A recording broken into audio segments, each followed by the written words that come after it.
Hello and welcome to another episode of the Chrissie Mayr podcast. We are on iTunes, YouTube, Spotify, and SoundCloud. And if you're listening to us on iTunes, just go ahead and give us a 5-star review. I appreciate the reviews so much. I'll be doing stand-up in a city near you. This tour started out as, what was I calling it? The Domestic Terrorist Comedy Tour. That was exciting, and that was at the beginning of the year. I guess I can still call it that. I guess it still applies. I'll be in Las Vegas with Comedians of the Compound September 10th and 11th. We'll be doing 4 shows at the Plaza Hotel. The club is called The Comedy Works. And actually, before that, I will be opening for Doug Stanhope September 4th at the Foxwoods Casino out there in Connecticut. And then I'll be heading to Texas to do a bunch of shows. I'll be headlining Hyenas in Dallas September 17th and 18th. And then I'll be back with Comedians of the Compound in Lakewood, New Jersey, October 16th at the Blue Claw Stadium. Then I'll be heading to California. Oh my God, what's it going to be like? I don't know. I'll find out. I'll be doing 4 shows at the Broadway Comedy Club West in Santa Monica. October 22nd and 23rd. Those shows will be with Bridget Fedesi and Sam Tripoli. I know a lot of the listeners are also fans of those two. So, hey, that's a reason to stick around California a little longer.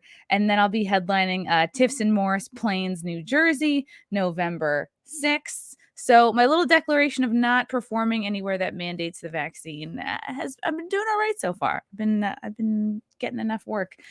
I want to thank our sponsor for this podcast, Cushy Dreams. They are my go-to for all things CBD related. Cushy Dreams, they specialize in high quality CBD products, both in tins and these pre-rolls here.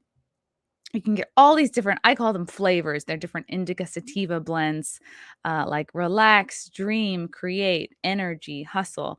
So if vaping has got you down, if the gummies have got you down, smoke your CBD, boys and girls. Go to cushydreams.com. That's KUSHY dreams.com.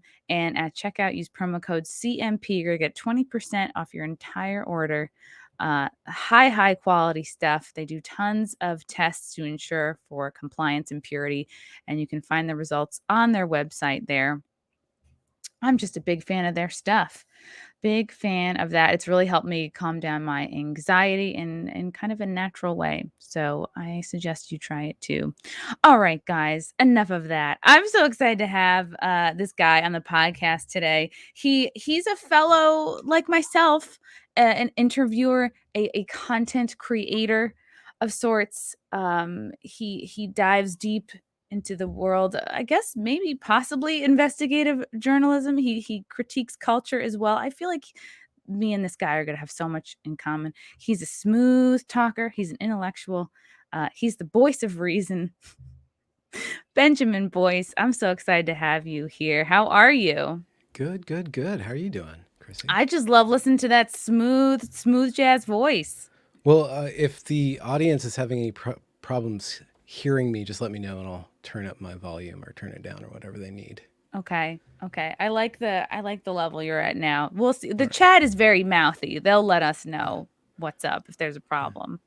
Yeah. I have my uvula has been compared to CBD oil too, so it has a natural calming effect. Really? The little hangy ball in the back of your this little thing. Yeah. throat? Oh, you mean your Adam's apple? Well, the whole system of like cartilage and vocal timbering that has a natural calming effect. So you From owe what I your hear. smooth voice to your I haven't even heard the word timbering, but yeah, your I don't know, the choking area, the throat zone. You went there. Okay, yeah, uvula. Wait, maybe, yeah, I think it's the uvula. I always thought the Voice box. uvula was the hangy ball and the back of your mouth. Oh, like the trap door for the esophagus? You know when you open your mouth really big and there's a Yeah. ball hanging down in the back? I thought Okay. that was the uvula. I don't know. Now I kind of want to see Miley Cyrus just kind of swinging around on the back of that wrecking ball. Like a wrecking ball, but she's Yeah. swinging around on the back of her throat thing. And Well, even my throat thing. back of your throat thing, even better. Even before that, when I was like much younger, I always thought when people got their tonsils removed, that the tonsils were the hangy ball thing. Yeah. That I just Well, thought it's like they took that out.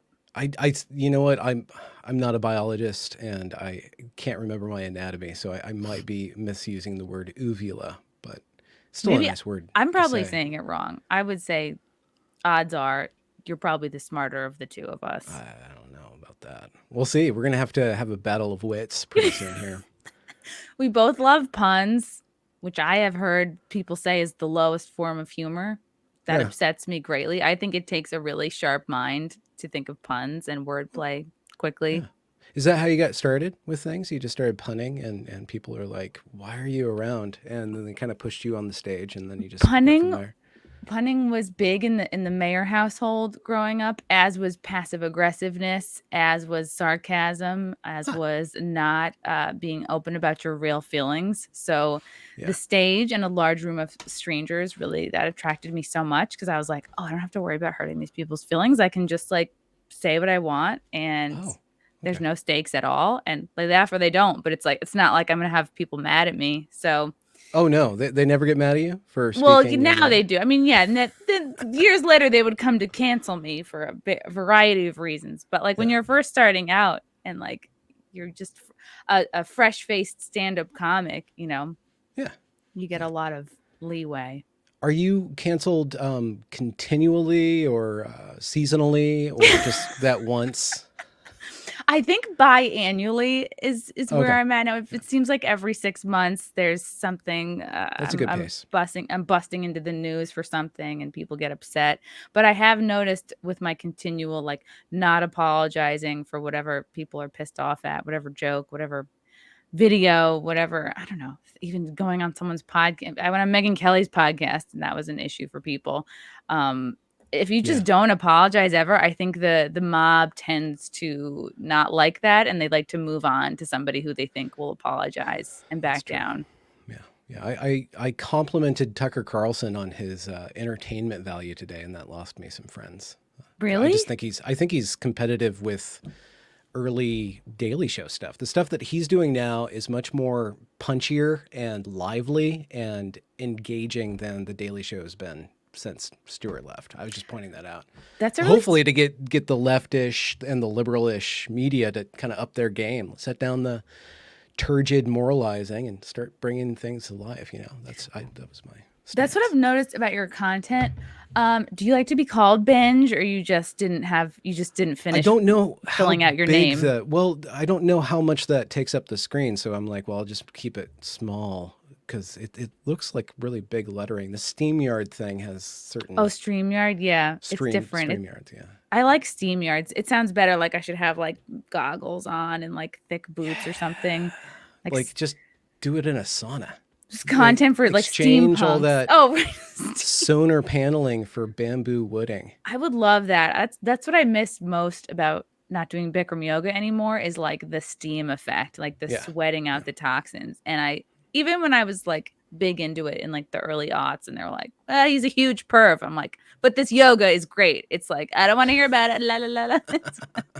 I'm losing all this weight. Bikram's like the Atkins of stretchy humans or stretchy Americans. Yes. And But he's controversial. I didn't know anything about that. besides his being a huge pervert, like he invented the series because he was a weightlifter and he had a weightlifting accident and like crushed his knees out or something, and through his own sequence was able to like yoga himself back to health, whereas a lot of people would have turned to surgery. And the Bikram yoga series, like the 90-minute series, the 26 postures are specifically designed for people who have like knee, back, joint pain, like the classic areas where we all, from like so much sitting and not stretching, like I feel like just in the middle of the day, like I have to just go upside down, like I have to go do a handstand every once in a while just to like make sure things are moving. Oh, really? Blood Okay. wise. Yeah. Right on. Okay. Yeah. You got to keep that circulation circulating. But enough about me. What I appreciate about your content, Benjamin, is it seems that you are very good at expanding on and analyzing typically sort of leftist topics. Like a lot of your videos deal with CRT, sort of cult thinking. You'll delve into gender, sexuality, and transition interviews. You talked to a lot of trans people. You spoke with Buck Angel, who I also interviewed on this show, who I adore. Buck And is a blast. one of my favorites, like was so refreshing and was the first person to really make me think like, oh wow, like they're not all the same. I don't know. It's not such a mob mentality. It's like, wow, people can be individuals within this group.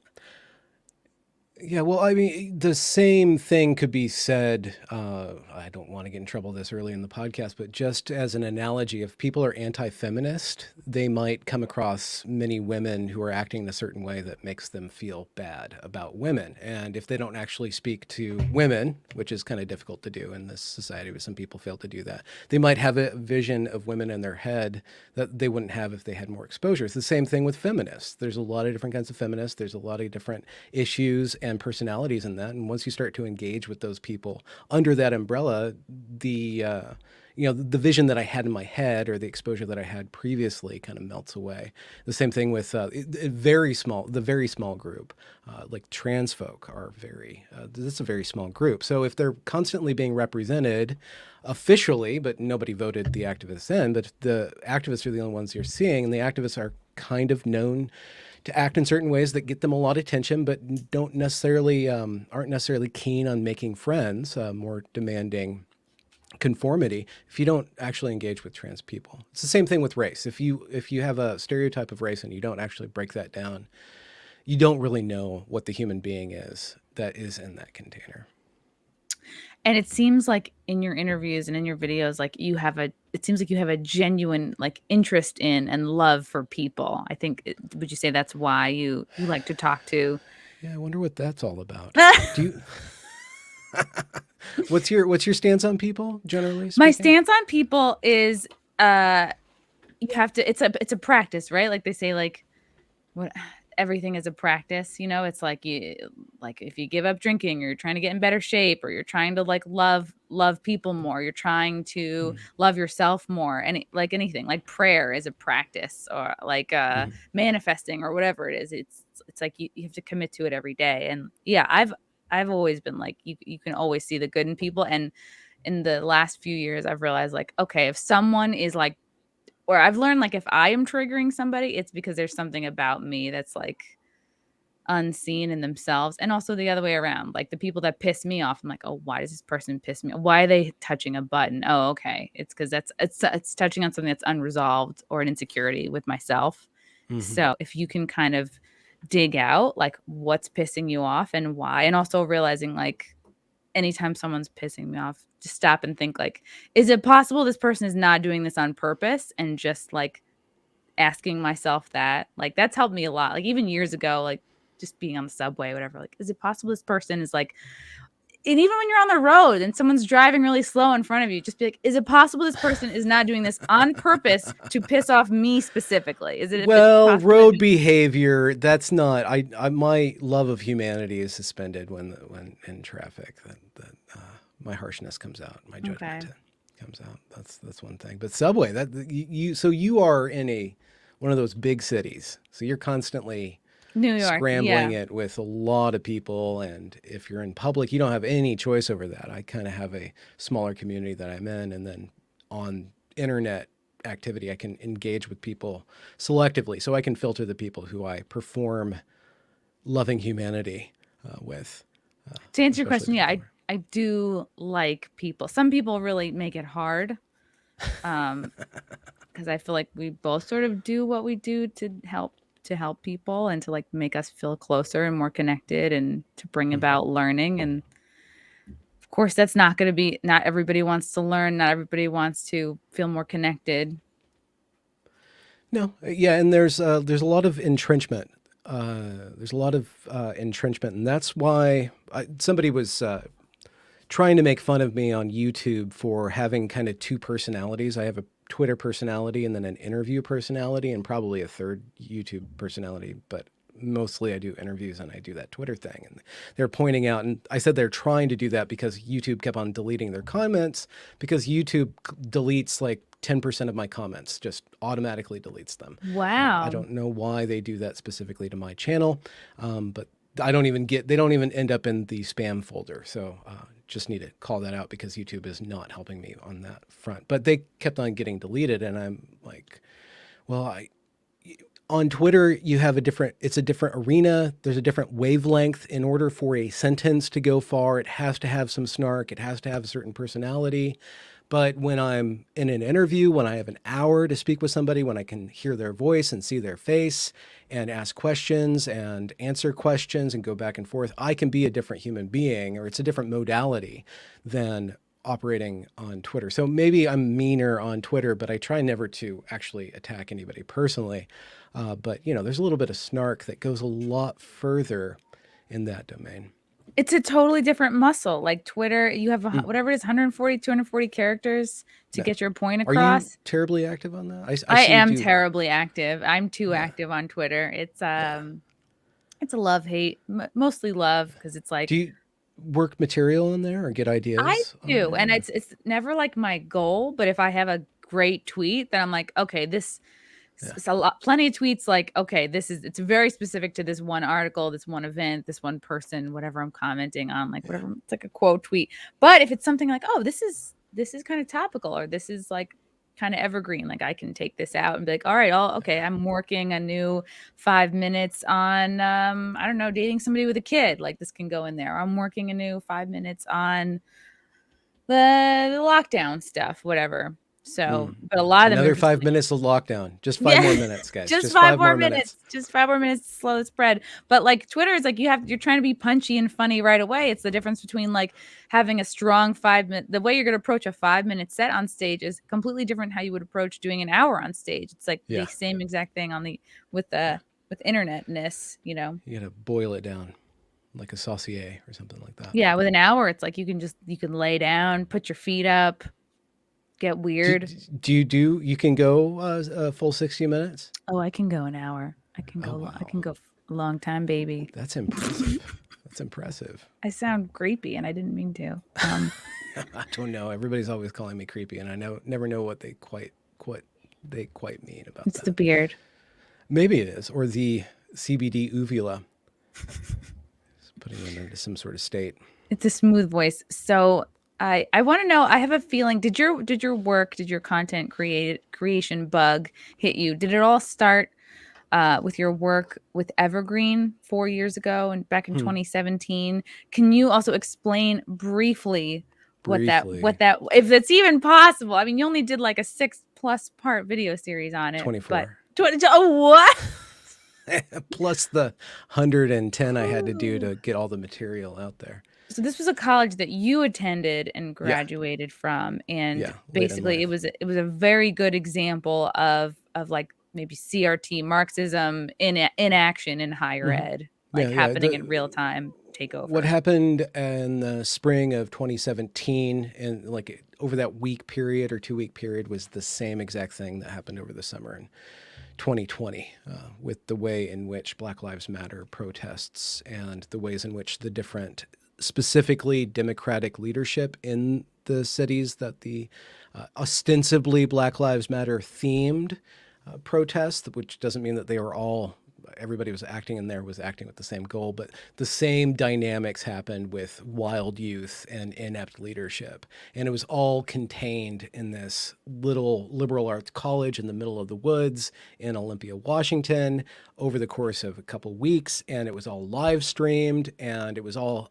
at a public college. So all of the training videos and the workshop videos and the seminars and the lectures, those were all recorded and state documents that I could FOIA or public record request, as well as all the email back and forth between all the different professors. So I was on the campus. I saw these events. I saw everything that built up to those events, with students being more and more egregious in their protesting patterns and their behavior, and more unhinged in their rhetoric, while at the same time I was watching the college push very hard this, what we call CRT, or this anti-racist doctrine and dogma into the mix, by which I mean doctrine and dogma. These were things that you had to obey and could not question, or there was very little allowance for questioning. And that included also the enforcement out of nowhere of this gender ideology, including declaring your pronouns, and all of a sudden sex doesn't exist, and we can just identify into all these categories that didn't even exist 10 years ago. Like, no, metrosexual that's been around for a while. Metrosexual was I think the very first one. Was that the original alternative? Yes, remember in it was the late 90s, probably the early aughts.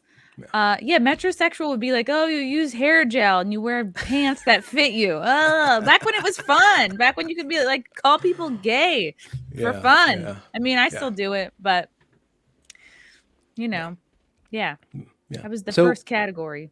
They, so in this, over 1 week, almost towards the end of the semester in 2017, the students took over campus, took faculty and senior administration hostage, barricaded buildings, went car to car looking for a certain professor, Brett Weinstein, and, projecting all this crazy behavior onto the internet. And that got a lot of attention, specifically in alternative media, because mainstream media outside of Fox News didn't want to cover it, because it was giving a lie to all of the rhetoric that they themselves, the New York Times, is it the Post, Washington Post, whichever one dies in darkness. There's an Examiner and a Post. I think it's the Post. Yeah. So a lot of the left-ish or liberal-leaning newspapers didn't cover it because the students were acting in this anti-racist dogma or doctrine that they themselves had already put their money on for a variety of reasons, not least of all because of the rise of Trump. So it was crazy. And so alternative media, they ran with it, but nobody really knew the inside story. So I started publishing all the videos and the internal documents and collating all of the different live streams. And I collected just hours and hours of footage and thousands of pages of documents. And then I distilled it down into about a 9-hour documentary that just goes through everything. Well, not everything, but it kind of establishes what was going on, ties it not to the students' behavior. It's not about judging their behavior. It's about seeing that this behavior is tied to these ideas, and what is the causality there between this CRT anti-racist stuff and a sudden drastic reboot of racism, just in the opposite color scheme from historical American racism. That sounds like a lot of work. Sounds like a lot of hours, a lot of... Well, what else are you supposed to do? I mean, just sit around and make a 60-minute comedy routine? I mean, not everybody has that. I mean, that's a lot for one project. But I mean, you have to obviously be very committed to, I guess, sort of illuminating the why, right? Because if you judge these people outright, and it must have been tricky. Did you ever feel like, well, I'm just a white man, no one's going to take my thoughts seriously? And it feels like that's one of the tactics that gets a lot of people to not be in the conversation. It's like, well, you're white, so just shut up. Nobody cares. Even like in the footage you had in your videos, with so many students screaming over and over, like, sit down, shut up, you're white. And these would be like professors, white like people to the back, white people go get us water, Yeah. Well, it was weird because I saw that stuff rolled out. It got really heavy in 2015, and it just didn't make any sense to me. I mean, like, why would I start treating people like a race? And I grew up, I was born in 76, grew up in the 80s and the 90s. Racism isn't solved, but I was taught through the media and through my society to focus on the content of character. First and foremost, the most important part of the human being in front of you is their individuality or their soul or whatever that is, that's their character. And so that's how I just lived my life. And also I worked a lot with children from a variety of races and socioeconomic backgrounds. And when you're working with a 2, 3, 4-year-old, 5-year-old, you don't see a racialized being. I mean, to a certain extent, the one identity category that does have a manifestation, and certain people don't want this to be true, but it's true that there is a difference between boys and girls, and that sex category does it does actually, on a social level, not just a biological level. We're not just blank slates. It's not just socialization that makes the woman, which is not just an argument made by gender ideology, but by proto-gender ideology being certain strains of feminism. They don't think that there's any difference between males and females. So anyways, even when you're dealing with boys and girls and you notice some difference between them, you have to concentrate on the individual, because what you're trying to create or co-create with that individual is that individual. Teach them how to be a human being, teach them how to have a theory of mind, meaning understanding that the person that they're dealing with is just like them, has the same parameters as them, the same desires and wants and angers and needs and greeds and all that stuff. So I just always focused on the individual. And then when this stuff started coming in about us declaring our privileges and, watching these diversity part checks or whatever they are, like put on the whiteboard in training, race, class, sex, socioeconomic, and then like who's privileged, and it's the same thing that happened.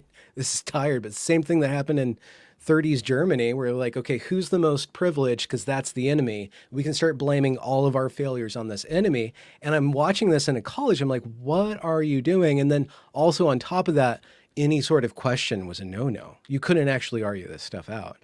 You had to do it behind the scenes. So it just didn't make any sense to me. So when I started speaking out, I did have a period of feeling really bad. I'm like, oh no, I'm criticizing Black people. But I'm like, I'm not criticizing Black people. I'm criticizing people who were put through this ideology that made their race the most important thing.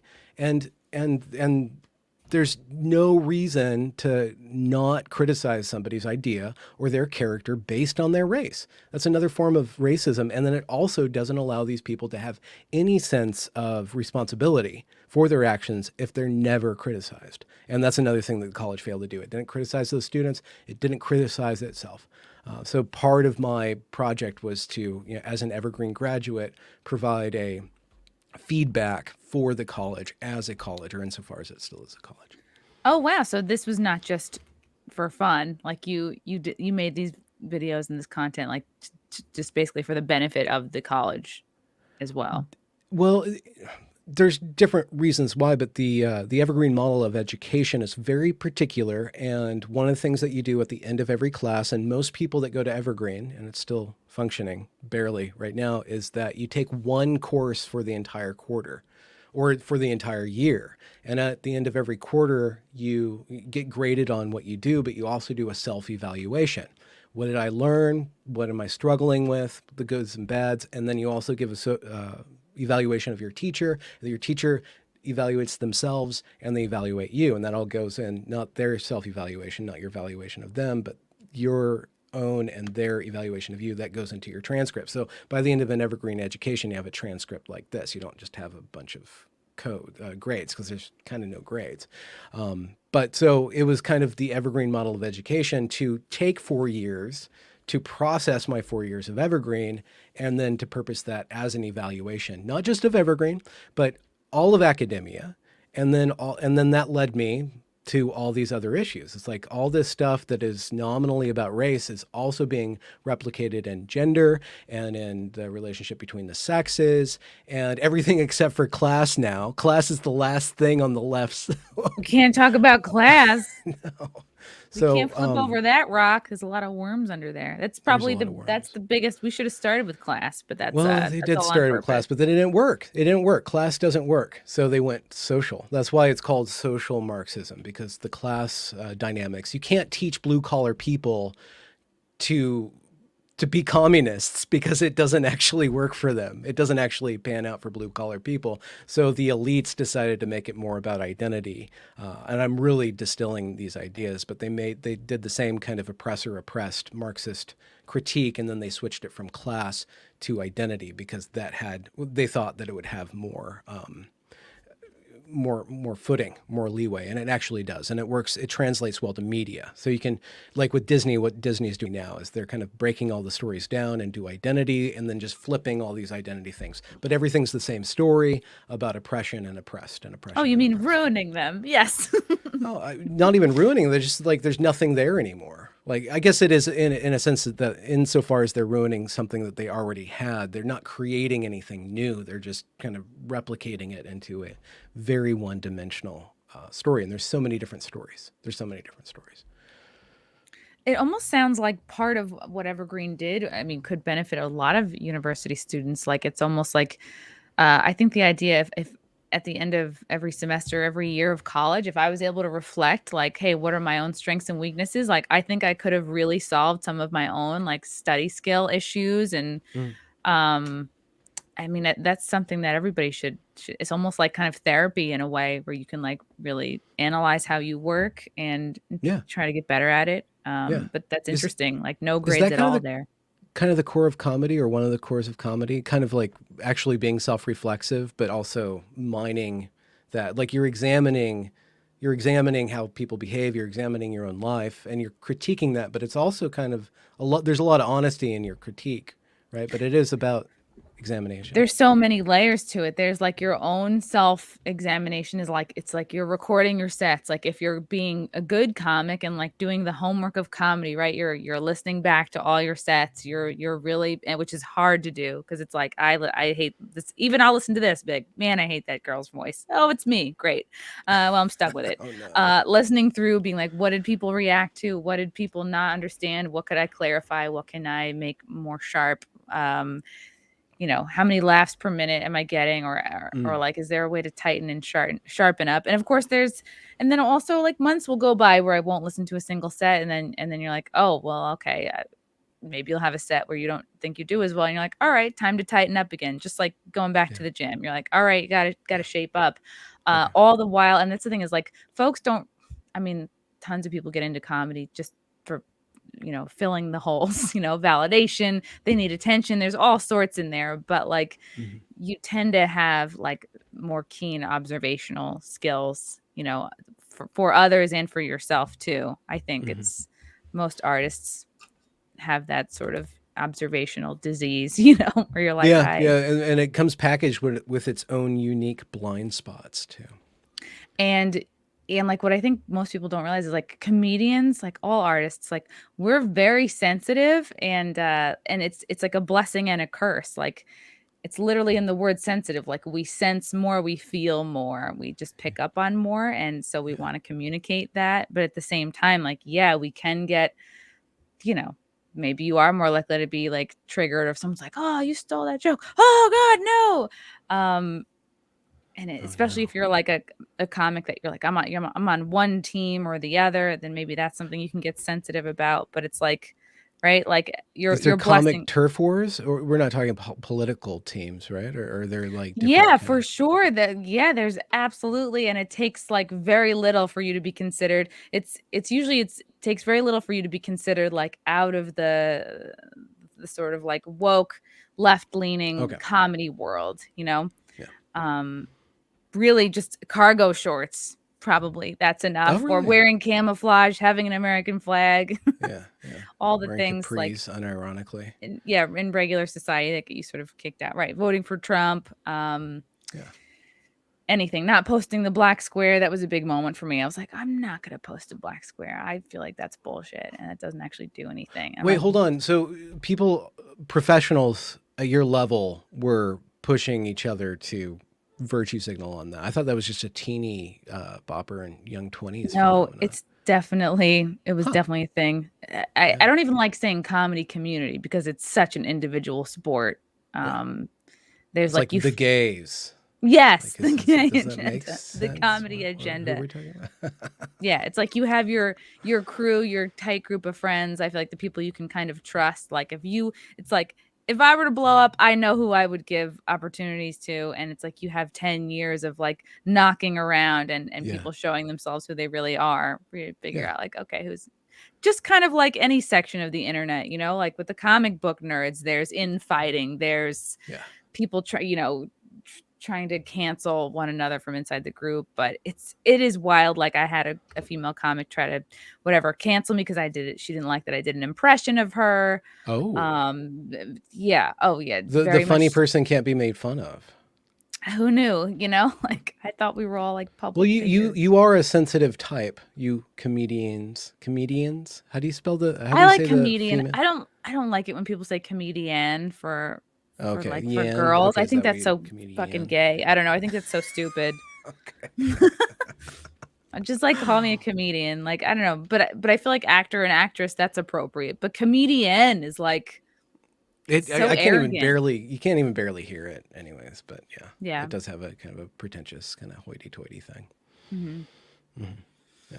So yes, we're talking about comedians being sensitive. And But you could it is interesting that there was, so again, just to go back to Evergreen, like the same kind of enforcement of an ideology that happened in 2020 it was happening through social media and through social impact to get everybody on the same page and to completely stop anybody from asking any questions or to critically examine what is actually going on or what are we going on about.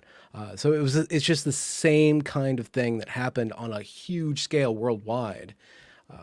And I don't know why, because it was just so crazy that would happen. And then it happened again. Like last year, I was just freaking out for a couple months. I'm like, what? have we No. learned nothing? Oh. It's bullying Yeah. disguised as retribution. Hmm. Um, Hmm. as some sort of Justice. Yeah. payback, as some sort of justice. Yeah, Yeah. but it's Yeah. like it's this mutually agreed upon mob mentality.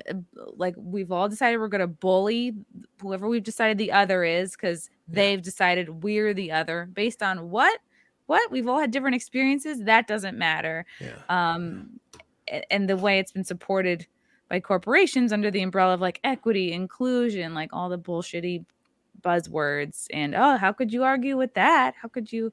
Yeah. That sounds nice. Yeah. Why would you not submit to this indoctrination? It will make you a better person and the world will be saved. Did you survive any time in corporate?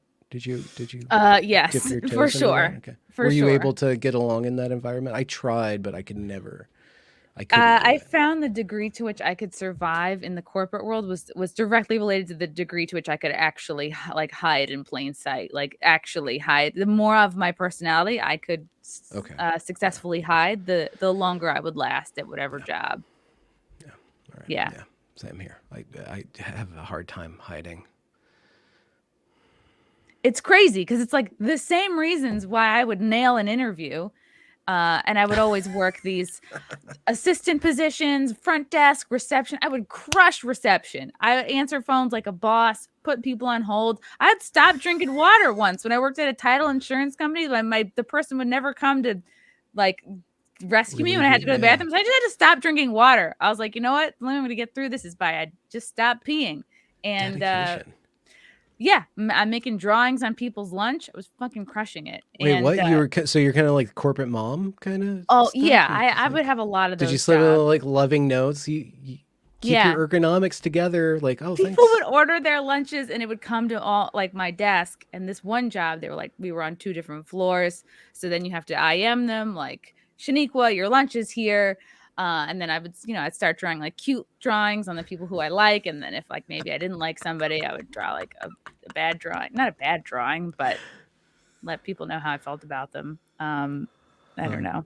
That sounds weird, but the point is the qualities that like would get me hired and that would help me do a good job like day to day, and then I would crush it with coworkers. Obviously I would form these like really close bonds, and then I just always like authority or the boss or like whoever was in charge would deem me not serious, or the moment they found out, even in earlier years, like that I was dabbling in like being an actress or trying to get into commercials or whatever, or then it was improv for 5 years. Like the moment they found out you had any kind of outside interests, it was like the beginning of the end, because they're like, well, how can you dedicate your life to being an office slave if you have these outside interests? Yeah, if you have aspirations, we don't want you. We're going to invest Yeah. all this time and money into you, and then you're just going to go off and be They say awesome. they don't care when you're interviewing. Oh, wow, you have your cute little hobbies. Oh, well, Teresa in accounting, she likes to knit. So, we support you. And then they're like, what? You can't work overtime all the time? You want your weekends for you? It's just, I don't know. Maybe it works for other people, but it really kind of just taught me to like hide and just be as boring as possible. And it's hard. It's hard to hold back all this personality. Yeah, well, and in your area now, it's the opposite. the more personality you hold back, the more opportunities you're missing. So you have to put it out there. You have to refine it, of course, and put little bells and whistles on your personality. But it's the opposite in a way. The more out you are, the more in you can take. What was your experience In corporate, yeah. I couldn't get past the desk. I would get fired for showing up in red shoes. I Were you in a gang? In a gang? No, I bought these awesome red Nikes once, and I showed up working them, and then the temp agency's like, no, you can't go back there anymore. So, anyways, it's like I just couldn't get on. It's too sterile for me. Reason. Wow. Yeah. Well, I couldn't concentrate in that area, So I ended up doing a lot of playground antics for my career before I went to Evergreen. I was just a preschool teacher and author. Oh, okay. Yeah. So there's power structures in there, but you're kind of a top dog. I was big in preschool, so I was kind of the top dog. There's a power structure above me with the moms and the dads and the director and stuff, but I was the only man in the whole place, so I kind of had a special place kind of outside the other structure, which is all these women. Yeah, you're immediately taken more seriously. I don't care what anybody says. Like because I worked in admissions at an all boys private K through 12 on the Upper East Side, and again, it's all women. But like the one guy that was in admissions was like, you kind of automatically take him seriously. But he also like, there's just something about not being a chick which like lends respect. He was more stoic, more calm. Okay, so you're saying that he was the odd man out, so he was kind of he was put on a kind of a pedestal, but also like the general male vibe that he brought. Yes. Kind of you need it. Bit more. You can't have anytime you have all women doing a thing, it's something bad will happen. It was really interesting. I worked in a particular place for 7 or 8 years, and I just got to really slowly see that there's all these layers of communication going on between all these women over many years, where like a grudge or like the opposite of grudge, like a friendship, it will just last forever, and you can kind of feel it there. You're like, what's this thing? And then every once in a while it would come out, and it was all so much silent communication. It was totally different than what I'd ever seen. I got to see a lot of just the dynamics of that kind of women love to communicate silently through blinks. Blinks? And I've through just blinking, Have you done any like videos like to teach men how to interpret women's facial expressions and stuff? And kind of break down. Really should, because we're so different in that like women need help. Men do need help, and like such a good example is like I dated a guy once, and I felt like sexually I was able to figure out what he needed, like what his issues were, what his problems were, and like I figured that shit out. I rolled my sleeves up without him having to say a word. I feel like I fixed what was wrong, and like some women are like myself, like perceptive to a fault, like almost read your mind, whereas like men is like they need instructions, they need communication, but like a woman will hold a grudge because a man can't pick up on her hints the way that she can pick up on his. It's and then you get like, I did all this work, and like you're not doing it. Like, what? We've been together the same amount of time. How come you haven't figured me out like I figured you out? And it's like, anybody. That's why conversations are like, no, there's nothing. Biology isn't real. It's like, are you fucking kidding me? I got so sick of hearing like, we need to have more women in STEM. Really? Like, I think women know that STEM exists, and if they were interested in like, there aren't swaths of women being like, yeah, sign me up. I got to teach engineering. No, we just largely like everything Jordan Peterson talks about, largely less interested in that. Yeah, and that's okay. Yeah, that's okay. You get to excel at figuring out somebody's sexual hang-ups and kinks. You know why I can't pursue engineering? Because I'm perfecting a blowjob. Okay. That's a form of engineering, I'm sure. Yes, I can engineer that dick. This is not how I wanted this interview to go. Oh, really? Come on. You know where I was going. I'm sure you're a master of this. I mean, the 10,000 hours. I'm sure I've done it. Wait, 10,000 hours? That's how Don't many they blowjobs say? you've given? Don't Is they that say the you have to put your 10,000 hours in to yeah. master something? Yeah. Yeah, I probably easily. Okay. I'll have to break it down. You know, that's something I could do on a Saturday afternoon. Be like, at what age was I when I hit my 10,000 hours? We're not talking about interviewing because I'm approaching 10,000 hours of Oh, interviews. yeah, We're, yeah. we're Okay. okay. Yeah. I may have. And you started 4 years ago? No, I haven't gotten to 10,000 hours of actual interviews, but I guess listening to people, I'm halfway through my 40s, so I've done this for a long time. You know, picked up on social cues and stuff like that. But blowjobs, I'm pathetically, I'm just under. I don't know. I don't have any.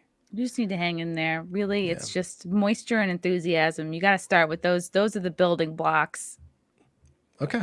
Good to know. Really quickly, the super chats before I I hope people are forget. taking notes. Raj, thanks for the super sticker. That's a really good idea you said about like decoding body language, but I just, I'm not like a, science expert. So I wonder if people be like, what do you know? I'd be like, bitch, I've been a woman this whole time. Fred Sacco, thanks for the super chat. I love people, but I hate the public. Oh, when we were talking about hating people. Mobs. Yeah. Thrice band super sticker. Thank you so much. Wow, you guys, not a lot of questions for Benny Boy here. I am the questioner. Speaking of which, have you ever dogpiled, or have you ever like been part of the mob? Have you ever? Oh my god, I thought this was going to be a sexual question. We already covered that. We can go back there, but let's jump I've out been of that. dogpiled since sophomore Oh year of shoot. college. Okay. No. Yeah. No, Okay. Yeah. just kidding. Yes, of course, many times, and you get stronger each time. It really builds character. No, I'm not being the focal point of that, but have you ever been tempted to kind of join the crowd at some point in life, or be kind of a part of some sort of movement? No. Well, okay. If I dial it way back, yeah, when I was in college, my friends were all like social justice warriors. Like I joined the Students for Social Justice Club. Oh, okay. Yeah. Just there were and it was like, yeah, the early aughts. Like it was when being a liberal was still like a reasonable position. It was just Yes. like, yeah, you love George gays, W. great, was in, and the Iraq War was going on. All that bullshit was going on. Yeah. Yeah, and since then, like all of those college friends have sort of like unceremoniously defriended me on Facebook, and I even texted one of them. I'm like, "Did you all just unfriend me?" No response. I'm like, you know what? Oh no. What did I really lose? Sick of looking at their dumb kids. Was it? Yeah. So I was, and that's why I kind of feel for these college students because I see the videos and everything that you put together, and I'm like, I was there. I was there. They're very much taking advantage of like the angstiest part of your life. Like in one sense, you are finding your voice and individuality, and you're like, wow, I can take whatever ish class I want. You get all these electives. I was like in all this, I was in all these women's studies courses that I knew would piss off my dad. I was just like, this is great. I'm smarter. I'm better than my parents. Like my mom went to secretary school. She didn't go to college. She's dumb. I'm better than her. It's like, meanwhile, she's slaving at her dumb secretary job, like I would later do to pay for this freaking college.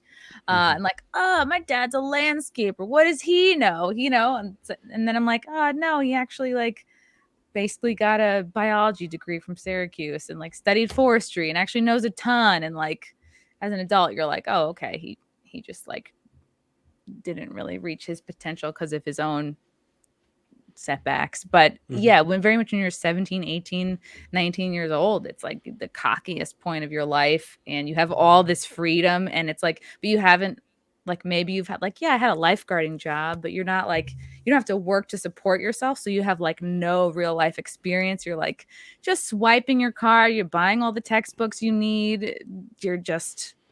You haven't really lived real life yet. You haven't been like really knocking around too much. But you still know so much and so strongly. Yeah. So they're really taking advantage of these kids. And I was so in that place of like, hating my dad, hating men. Like nobody will date me. It can't be my short hair and my braces. It has to be the patriarchy, Have you made? I guess those 10,000 hours have gone some way in smashing the patriarchy. But have you made peace with the patriarchy since then? Sure. The first time I needed an air conditioner installed, I was like, this is heavy. I take back everything I said. The first time I needed an oil change, the first time I needed something hung up, a bed put together, I was like, oh, that was quick. Okay. Yeah. There we go. I think just like, yeah, you're given so many examples like right away of like, oh yeah, this is bullshit. Like men and women need each other, and you have to be like pretty privileged to like keep living your life and like maintain that point of view, I think. Or traumatized. People have a lot of different reasons for adhering to a certain sort of social justice or proto-social justice kind of analysis, as they call it, of all the dynamics of society and stuff. Yeah, I especially love like the girls I went to college with, like, I don't need a man, I don't need a boyfriend, I don't need a husband. It's like, but your dad is currently paying your rent. Like, have you ever heard of the term lugs? I just heard that the other day. Are they like Uggs? No, it's called lesbian until graduation. It was apparently a phenomenon in the 80s and 90s. I just heard about it the other day. I don't know why I got on that topic, but I was just wondering, like, all that different kind of social atmosphere of college and that particular time of life just has a lot of different. Unfortunately, I was thinking about this. It's a little bit deeper of a point.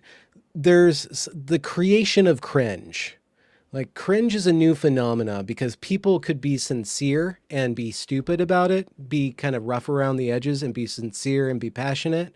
But with the video recording technology and the internet being recorded, takes those people out of that context. Well, it does two things. It takes their ego out of the context of just being in that little community or in that street corner, explodes their ego, but it also explodes and kind of exposes their behavior. And that there's something lost in the advent of cringe because, you know, people are more self-conscious about even just doing non kind of activist behavior, really not violent or crazy behavior, but, you know, just like, just for an example, like going to church and, you know, or doing something community oriented, singing a song or something like that, being a little bit wilder and freer on a number of different levels. Because if you're recorded, that's uploaded and then mocked endlessly.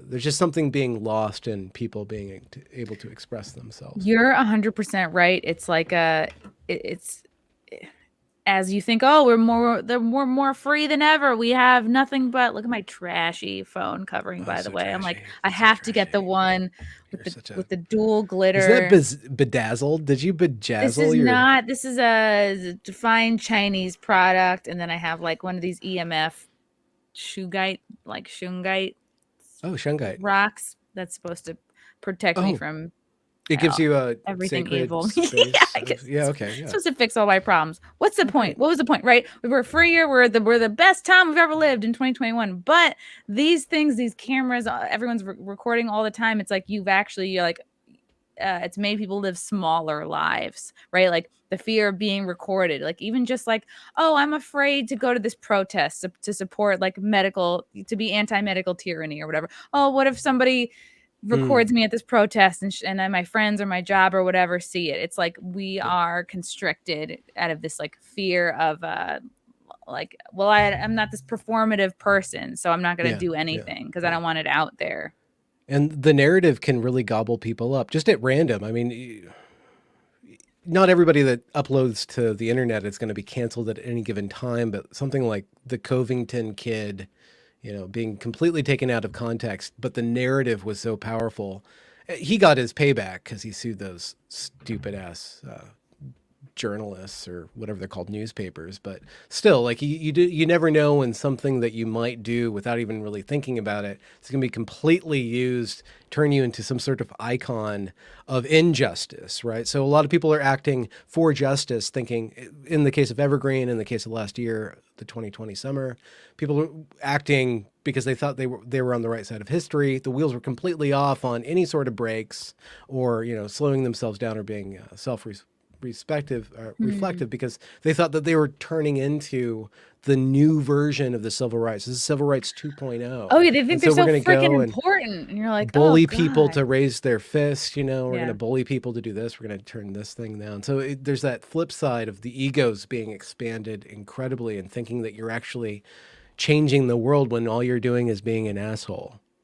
Just making a lot of noise. And it's like the people that should be putting themselves out there more, who should be heard, don't think they're smart enough or good enough, and they tend to keep themselves smaller. And like the morons that we should hear less of are always the ones that are so confident about putting themselves out there.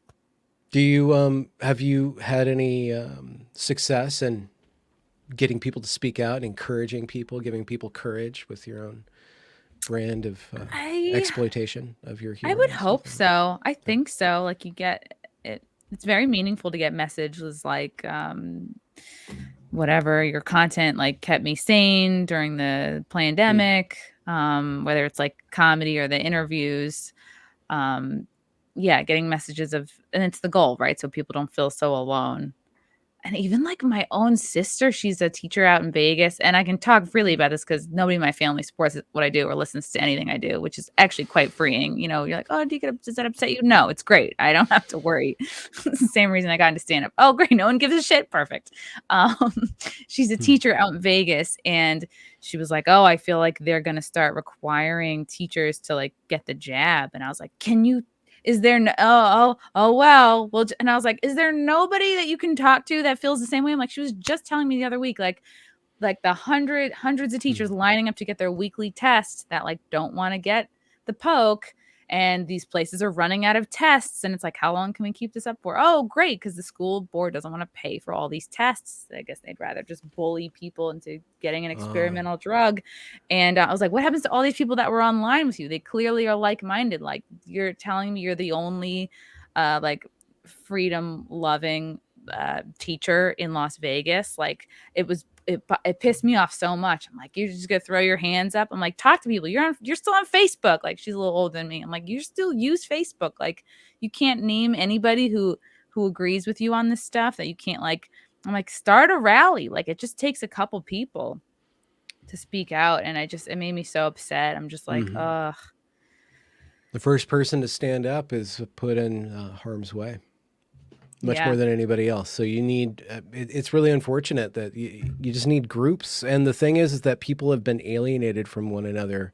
I don't think it was intentional at all. I think just like the way that social media came out and the way that the political cycle comes out, and people, I think American politics is really damaging people's sense of community, especially the national level politics, especially presidential politics, because it is cast in such a fervent, rhetorical, especially Trump, Clinton, Bernie era. Everybody was so put on the same page of like, we have to do this. And everybody was kind of up in arms from that. And after that, nobody could like put their political selves down and return to being human beings. So we lost those connections. Yeah, you were forever branded. You're forever branded, but or the teams, you couldn't even talk to people. So when the landscape changes and it becomes about what you're talking about with the pandemic and the lockdown and then these vaccines, and now there's like going to be extra vaccines, and now every 6 months we're going to have vaccines forever. You can't, all of those political camps and have eroded our ability to like actually kind of shift and reconvene on another vector of an important conversation. Because if your sister's a teacher, she's probably embedded in a lot of liberal teachers as well. And even though people in that community probably don't all agree on any given thing, to speak out, let's just say against the vaccine, is to be automatically, you're super MAGA. Like you go all the way to the far right. You're basically a white supremacist now. Yeah. Which doesn't mean anything, but like you're already gone. So right. It's just like the flag shouldn't have been a partisan symbol, just like the vaccines should not be a partisan issue. It has nothing to do with politics. And the powers that be were very clever to orchestrate the separation into as many teams, as many groups as possible. So that is primary, and that you can't talk to anybody if you're not. Yeah. So we have all these little echo chambers, which is why I think what you do is really important. And you have a lot of these conversations with like folks who are Did you say eco chamber? Like that Pauly Shore movie where he's stuck in that I think that's Biodome. biodome? Yeah, eco chamber. I would love to see, yeah, a poly. I would love to see a remake of Biodome called Eco Chamber. All about social media madness. Pauly Shore just getting canceled left and right. Brendan Fraser pops up and runs around naked for a few cycles. Things were better in the 90s. Like we had it all figured out. Like why did we need to backslide? Like we had race figured out. It was not a big deal. Well, okay. If we ignore what the Rodney King riots. Okay, sure. Sure. Sure. With a few tiny tiny little details. Yeah. What is it? What is this flag to you then? You have it behind you. You have it on your Twitter this thing. one, and What I is have that? a little one. I have a little You have a bobblehead Trump? I have a little one of Trump. Yeah, this was a panic purchase. This was an impulse buy, and he's supposed to hold it. Like he could be holding anything. He could be holding like a pencil, a saxophone, shotgun. a tiny, yeah. I have merch. I have a tiny gun for sale. I don't have the picture. Really, like one of those things from like the 20s where if it's a you were Derringer, it holds 2 bullets, and I immediately really? I was like, the perfect catchphrase for this gun is like, oh, this is perfect for the man who only has a couple rounds in him. It's literally, and then people are like, oh, what's the point? And I'm like, it's a cute little gun. Yeah. Wow. I never thought of selling guns. Comes in pink and blue. I'll have to post. I'm gonna post it on my Yeah, you Twitter should and advertise everything. that too. Yeah. Yeah. You should put that up there. But yeah, this is I got from I don't know, maybe like Crowder merch site or something. I don't know. I just was like, I must have it, and I ordered 2. But what is the flag to you then? You said that you're sad that it became politicized. So what does it mean? Why do you put it out there? Well, this particular one, a drunk fan gave to me at a show, and I was like, I had to take it back on the plane. Like as a spear, like in the middle of your set. Yeah. I was like, wow. I love my country, but I fucking hate you. No. So I had to take it home with me. God, that's a great question. I think it's I found this like new patriotism. I guess it's part of this larger trend of a lot of other folks like finding their patriotism. It's like almost like with this new sort of hate for this country and like ambivalence towards history and meaning. It's like there's risen up like a kind of equal and opposite force and then love for this country, and which has been really one of the greatest things to come out of the last few years.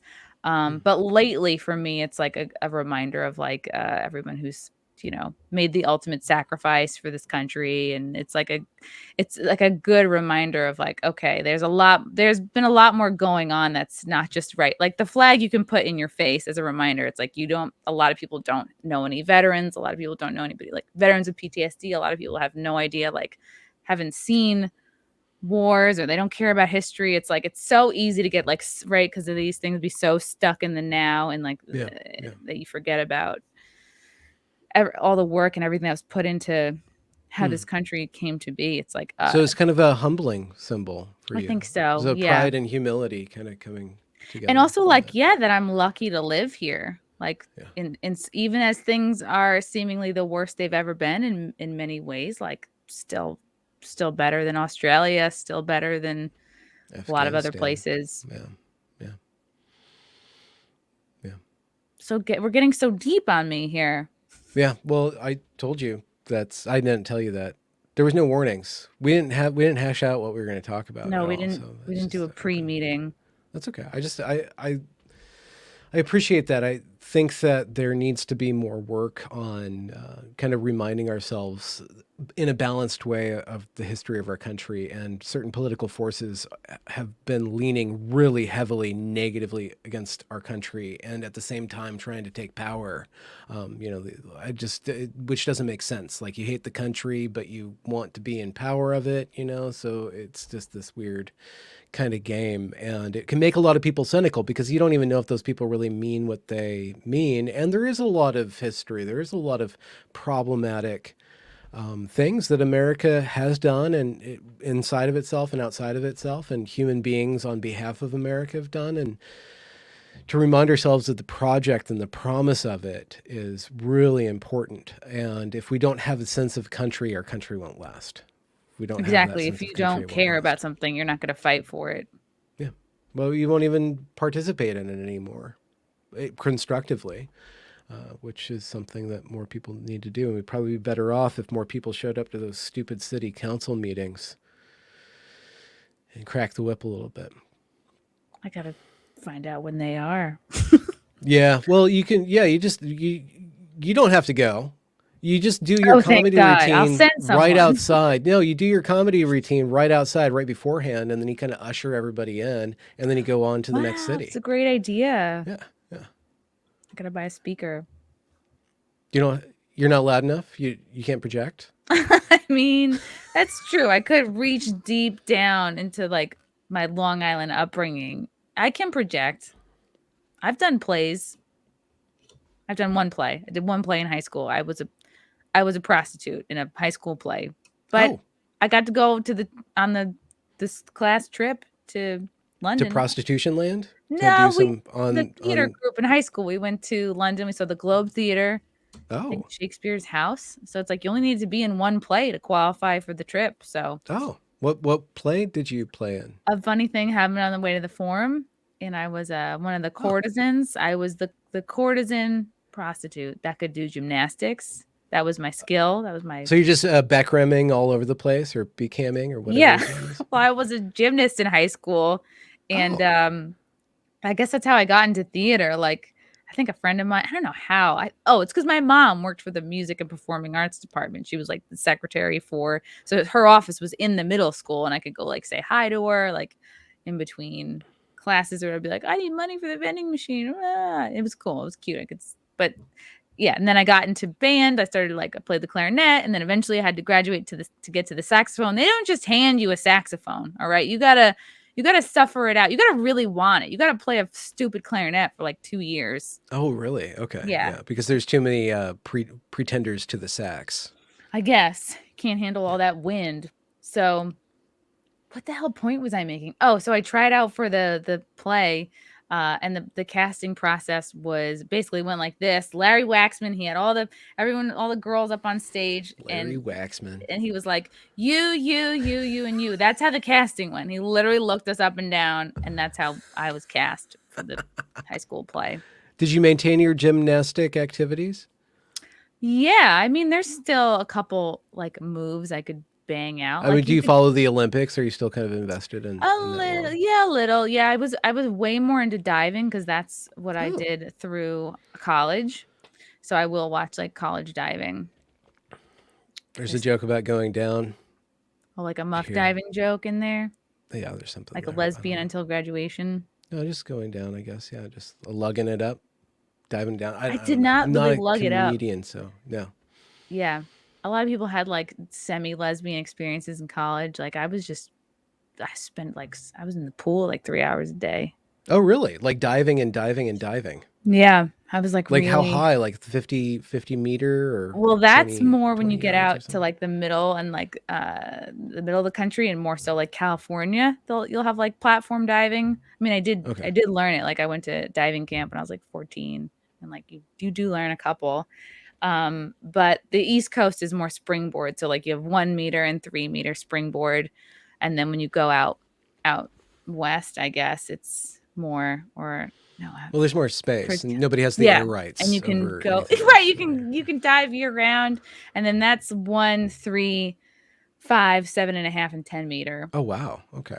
So the springboard, were you like good at like twisty third yellow flashes, or what was the fanciest move that you got down? Fanciest, the highest degree of difficulty. I mean, like 2.5s. Like 2.5. Back and a half, 2.5 twists. I don't know. Yeah, okay, 1.5. Okay, so you're doing twisters, you're going, and then you're going. Okay. Yeah. I wasn't doing the hardest dives you could possibly do, and I would like beat myself up for that. Like I left the sport without I really would beat myself up a lot. Like, why am I not doing harder dives? But then I'm like, I'm at Fairfield University, and like it's not exactly the place you go to be at an Olympic level. So that's cool.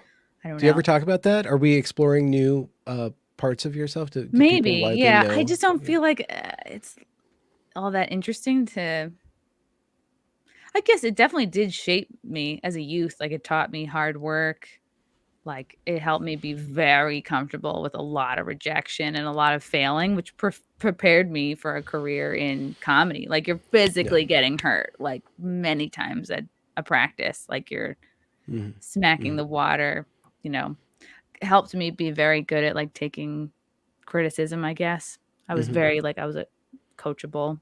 Oh, and then like watching videos of yourself afterwards. That's kind of the same thing That with yeah, I mean comedy, right? that was like I stopped diving in like 2005 and like that was just starting to be we were Oh, just starting to like videotape ourselves and then okay. watch it back. But like I really had kind of jealous of like the people diving now and it's like everyone has a cell phone, you can set up a thing, you can tape yourself every single time, you can Yeah, yeah. do boomerangs, you can do TikToks of it. Like I'm just like, oh, you guys have it so good, you know. They do. They have it so good. Mhm. Except for all of the other stuff. Right, right. It sucks in many more ways for that. Did you do any sports growing up? Me, I did one of those things where you kind of go down a trail with a bunch of other people for a while, and then you stop altogether, and then you go back home. Cross country, I think it's Hiking? called. Oh, okay. Yeah, no, it's faster than hiking, or it's supposed to be. Yeah, so I did some of that, but no, I never got into. I can't recall right now. It's been so long. If I didn't really do any sports. No, I didn't kind of plug in. We moved around a lot, so I never got plugged into a kind of the sporting community. So I always kind of fell outside of that. You seem like a cross country runner type dude. Do I? The Yeah. loneliness of the long distance runner. That's kind of like my aura. Yeah, like sort of like quiet and thoughtful and like having a lot of deep thoughts to Deep themselves thoughts. on the Yeah, road, you yeah. know. Those processings. Yeah, jiggling and jaggling and jogging and Probably hiking. okay with tight shorts, you know. Oh, no, no. What? The cross country boys would wear these like small tighter shorts. Maybe I that was thought they just were my kind of like school. the kind of those floppy ones, those gym shorts, but you had to do aerodynamic speedo They kind of weren't like stuff. I guess it's Speedos. They were like oh, shorter. okay, They were definitely not like basketball shorts. Like the guys in cross country wore yeah, these like kind of little shorts. huh. I can't recall that. I guess I blocked that out of my memory. Oh my God. Look at this super chat. Mr. Tickle Trunk, and he's 100% right. Take note of Benjamin's superpower because he doesn't even notice he's been interviewing her instead Oh, for the last Mr. 20 podcasts. Tickle I know. I Trunk. freaking hate it. Ugh. I feel so exposed. Exposed. I have exposed myself.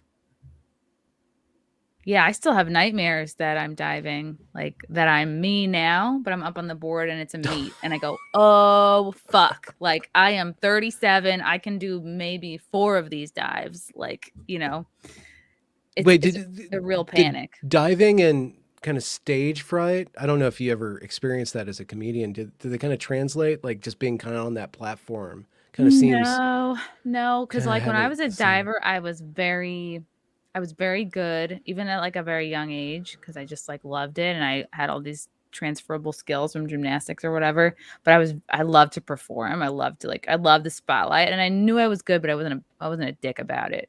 Like I worked really hard, and it's like when you're diving, it's like you're just the result of how much practice you've had. Whereas with comedy, it's like you could have all the practice in the world and a joke could bomb that's never bombed before. I Hmm. guess it is Hmm. very similar to diving because you could nail a dive 10 times in a row Yeah, and then belly flop. and then suck it. Yeah. Spash. But whereas with diving, it's just you. And whereas comedy is like you have a room full of X factors. It's like you got to Yeah, learn this crowd. yeah, yeah. Just for sake of reference, when did you start doing comedy all the time? I started improv. Well, I've been doing stand up for like 10, 11 years. Okay. Yeah.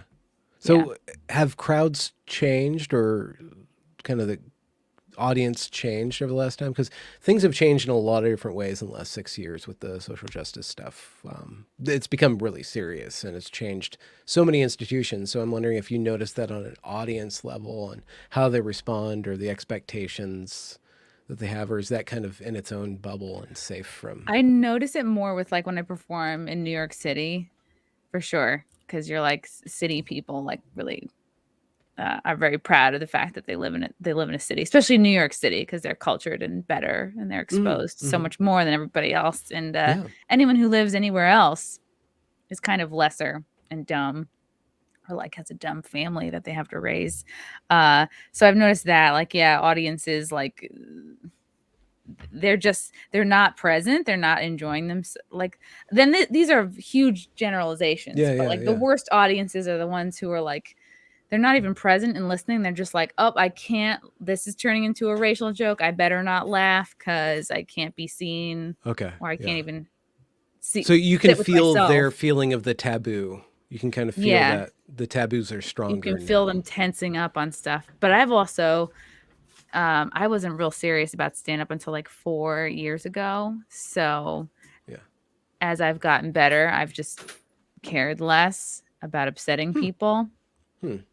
That's kind of your job in a way. It's kind of my job. Wait, I missed a couple super chats from Mr. Tickle Trunk. Oh, wait, we already did that one. Yeah. From Okie Native. Did you read my last super chat? I was gone. I don't know. Let's see. Let's go through. I think I don't see it. Musicals? Have you written a musical? Have I ever written one? Yeah, like a musical comedy. You think those will be coming back anytime soon? I hope not. I find musicals kind of like insufferable. But have you thought of writing scripts or something like that? Like a scripted Maybe. a TV show or a kind of 90-minute rom-com? I haven't been feeling like pushed in that way, just because I feel Yeah, like okay. there's so much shit going on now in the country and like, yeah, socially, culturally to talk about, Yeah. Okay. that I'm just like, I don't have time for Yeah. frivolous endeavors. But it's like, of course you have time. You should. Well, I guess because I'm just thinking like, what is the step of a comedian? Like if you ever mastered that form, is there something else that it builds into? That's kind of the question. I'm wondering where does it go, or I guess you can just infinitely just stay within perfecting jokes and coming up with material. You know, like a Chappelle. But I guess Chappelle did do the translation to TV, but a lot of people Yeah, don't. it's just right. It's like, it's definitely a transferable skill. Like, I think if the comics that are just only doing stand up, they're going to limit their opportunities financially, socially, like for meeting friends as well. It's like, why not have multiple, like, why not have multiple streams of income? Why not have multiple platforms in which to showcase your funny? Like, why not also do podcasts? Why not also maybe do Mm, interviews, and it can come out in different ways? Just like, yeah, doing Twitter is a different muscle. It's like, I think as many different ways as you can like let your funny out, the better and the stronger you become, and the more people that will see you. yeah, yeah, getting exposure. Here's one from Okie Native. I think this is one he's talking about. Is there any news agency, print or otherwise, either of you wouldn't write for as a freelancer if it was an op-ed, if it wouldn't be edited, Vice, etc.? Ooh, yeah, I feel. I don't really want to be associated with Breitbart. I have nothing against them, but I wouldn't want that on my CV. I'd be fun Why to not? write for leftist publications because I might be able to ask a couple of good questions for their readership.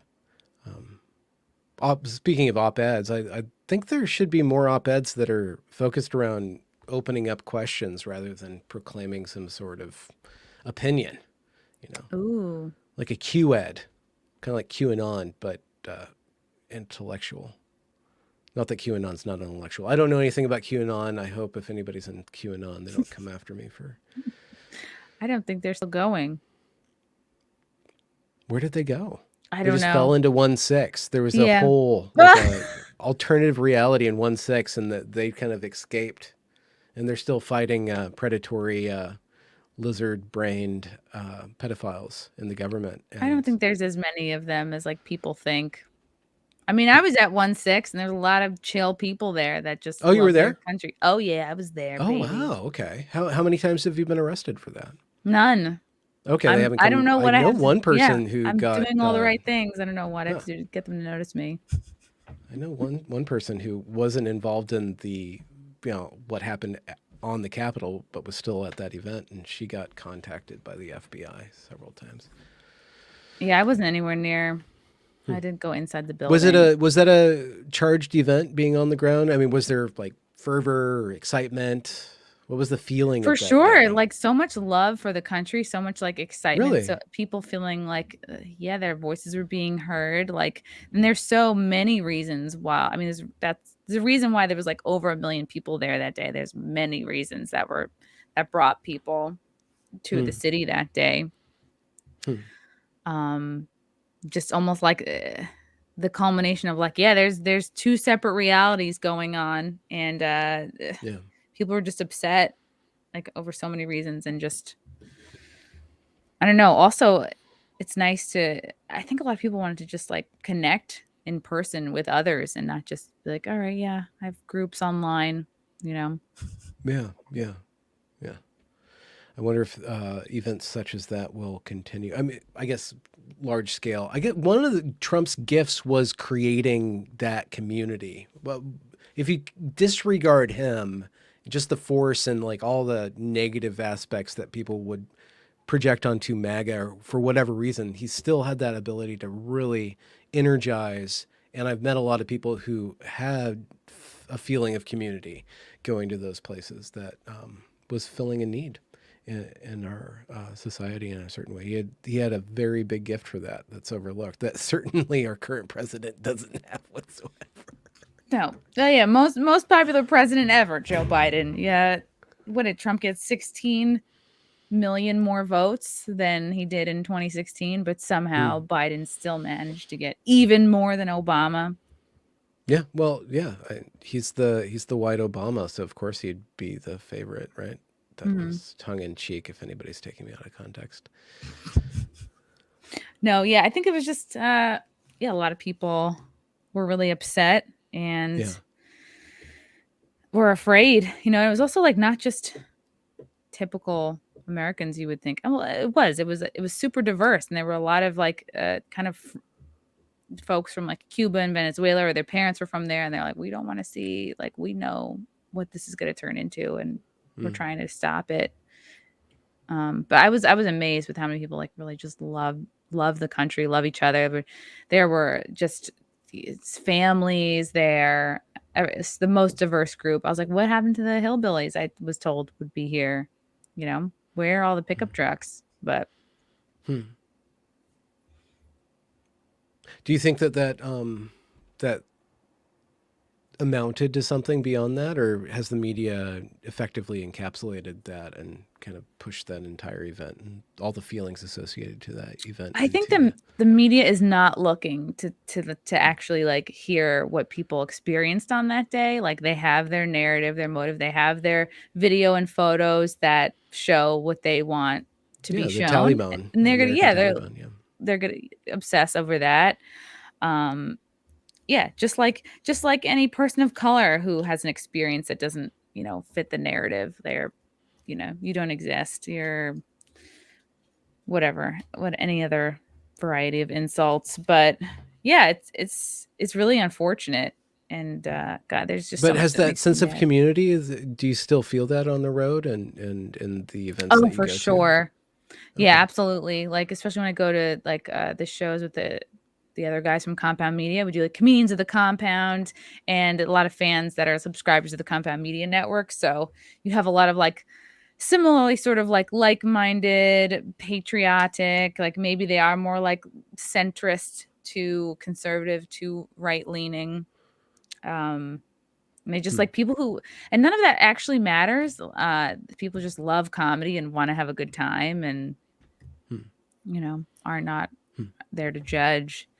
But yeah, I think that's what's great about going on the road is like you meet people and you're like, okay, this kind of I have faith in humanity again. Like there's a lot of Hmm. people who agree and they want us to feel alone and separate and like we're Hmm. crazy for thinking and feeling what we'd feel.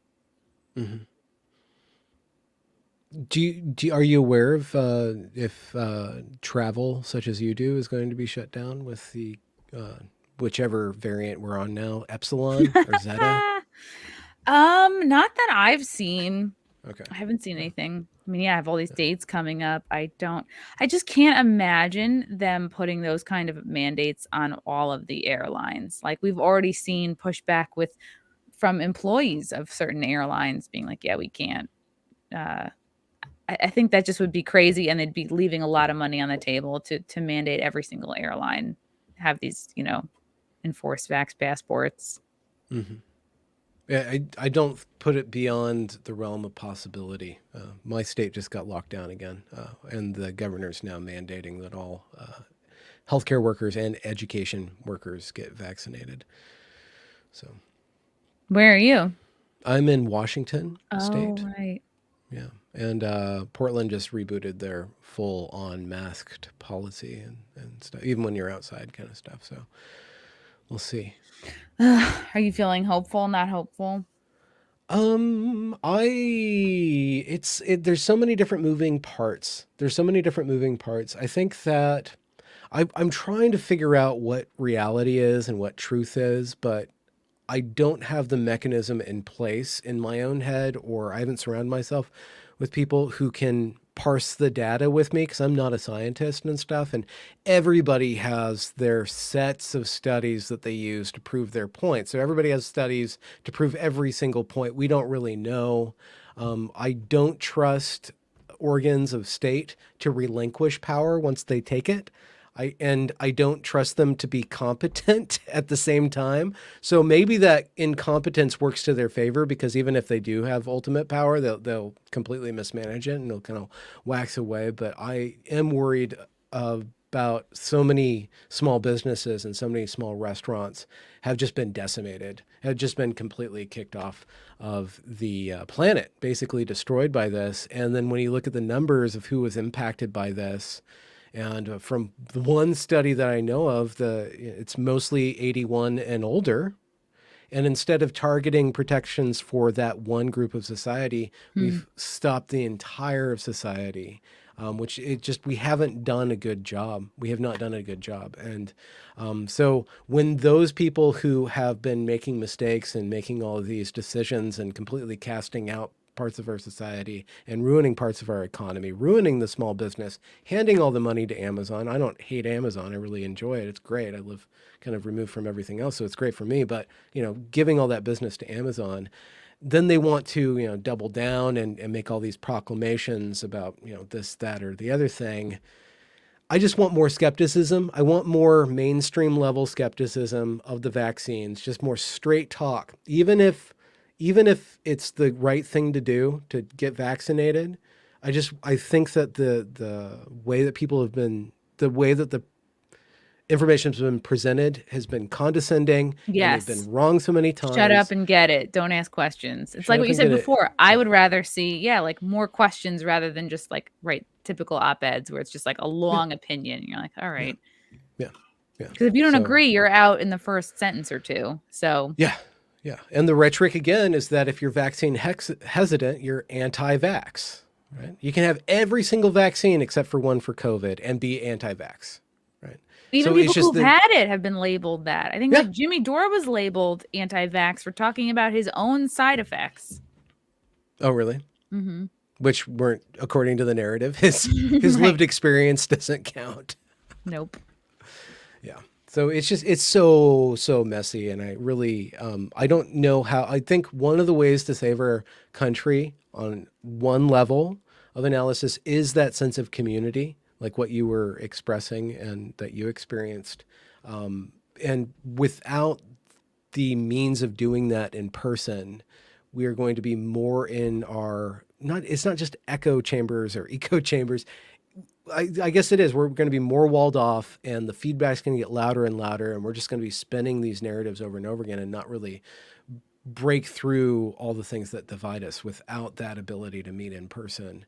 And maybe it's the deadliest thing since Spanish flu. It's not, but maybe it is. And so maybe it's good of us to sacrifice, and to a certain extent we need to sacrifice, but I don't think it's good for us. I don't think it's healthy for us. I don't think it's healthy for our nation. It's going to set us up for a bunch of more destabilizing activity, come whatever happens in the future in a couple of years or next year, whenever the midterms are. So we'll see.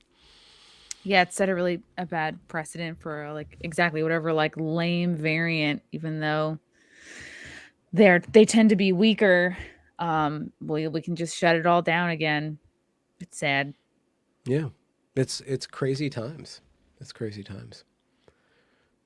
But it gives you more material at least. You Oh, get to yeah. bask in the tragedy. As do I. I get to bask in the tragedy. My whole business model is finding problems and mewling about them. So I have infinite content. We're doing a going great on. job, Benjamin. I'm so proud of you. Oh, thank you. Thank you. Where can the good people of the internet check you out if they're not following you already? Where should they go to follow you? If you want some spice, go to Twitter at Benjamin A. Boyce. If you want more conversations like this, I publish a couple, 2 or 3 a week on my YouTube channel, Benjamin A. Boyce. I'm also on Odyssey, Odyssee, which is a non-YouTube. It's a very functional video site. I'm also on BitChute, and both of those I'm Benjamin A. Boyce across the web. So you can check that stuff out. And if you haven't seen my Evergreen documentary, that can be found at on my YouTube channel, and I highly recommend you watch that if you haven't. It's incredibly entertaining, and it's a vaccine for wokeness. It will probably make you sick, but it's a good kind of sick. It'll pull you through. Yeah, if you have a spare 10 hours, no, it's good. It's definitely worth it. It's broken up into 20-minute chunks. You just take just a little, like a little mochi at a time. Just little bites. Yeah, if you can get through The Irishman, anything is possible. The Irishman just kept on going and going and going. That movie with that one guy, right? Is that what you're talking about? Okay. I wanted to talk about I really loved one of these tweets. The more you empower members of an underpowered identity, the more you threaten those whose identity is based on their identity's disempowerment. I feel like I had to read that over 4 times to fully understand it. I could try to, if you want to end on that note. I was thinking about if you invest in lifting up a group that is perceived to be marginalized or who could use being lifted up, there are people within that group who, activists specifically, build their identity and their power over the disempowerment of the group that they're representing. So if you're actually empowering that group, you can come into the target of the activists who are controlling the narrative with disempowerment. So even though they're preaching empowerment, they're actually spreading disempowerment. So that's just the thought I was having. It's probably just laying in bed in my underwear, staring at the ceiling. No, that could go on a t-shirt. That's what they do. Bumper sticker Ben. Don't call me Ben though. Just binge. You can call me Benj. You can binge me. Ooh. How much do you binge? I'm bingeable. I'll purge you. I'll purge that bad feeling out of your heart. Oh my gosh. CBD wow. What a charmer. Benj, thanks so much for coming on the program. Thanks for having me, Chrissie. You're a delight. You're so easy to talk to. So smart. So fun. It was fun. It was a relaxing time. I felt like I was in a sauna with you. I feel much moister and full of vigor. So thank you. I do have that effect on men. Yeah. We'll have to do this again sometime. Absolutely. Thanks. Bye. Ciao.